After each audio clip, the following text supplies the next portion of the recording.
একটি বর্বর ইতিহাস রচিত হয়েছে। আজকে আমি দেখেছি নুরা পাগলা নামে একজন মানুষ মারা গেছে। যদি তার জীবনে অন্যায় করে থাকে, তার জীবনে যদি শিরিক করে থাকে, তার জীবনে যদি ভণ্ডামি করে থাকে, তার জীবনে যদি কোনো ধরনের কুফরি করে থাকে, সরাসরি বহির্ভূত করে থাকে, সে যদি একদিন করে থাকে, এক মাস করে থাকে, আপনি মুসলমান হিসেবে দরকার ছিল বাংলাদেশের প্রচলিত আইনে তার বিরুদ্ধে ধর্ম অবমাননার মামলা করে তাকে গ্রেফতার করানো। কথা বলেন ঠিক কিনা?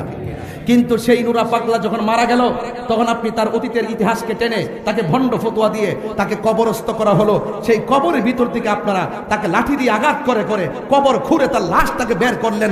বের করার পরে তার লাশকে নিয়ে উল্লাস করেন, আল্লাহু আকবার, নারায়ে তাকবীর, আল্লাহু আকবার স্লোগান দিয়ে দিয়ে আপনারা সেই লাশটার মধ্যে আগুন ধরিয়ে পুড়িয়ে দিয়েছেন। আমার তো মনে হয় না এখানে যারা আছেন 60 বছরের মানুষ আছে, 70 বছরের মানুষ আছে, স্বাধীনতার আগে পরের মানুষ আছে, আপনাদের জীবনে কোনোদিন দেখেছেন কোন কবর থেকে লাশ তুললা, মুসলমানের লাশ তুললা আগুন দা পুরাইছে?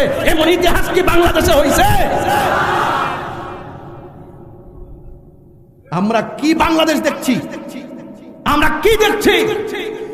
এই জন্যই বলে যে ইসলাম ছিল শান্তির ধর্ম, আজকে ইসলাম ধর্মটারে উগ্রতার দিকে নিয়ে যাচ্ছেন। ইসলাম একটি শান্তির ধর্ম, মানবতার ধর্ম। এই জন্য আমি বলবো, প্রশাসনকে বলবো, এই ঘটনার সাথে যারা জড়িত তাদেরকে অনতিবিলম্বে আইনের আওতায় আনার জন্য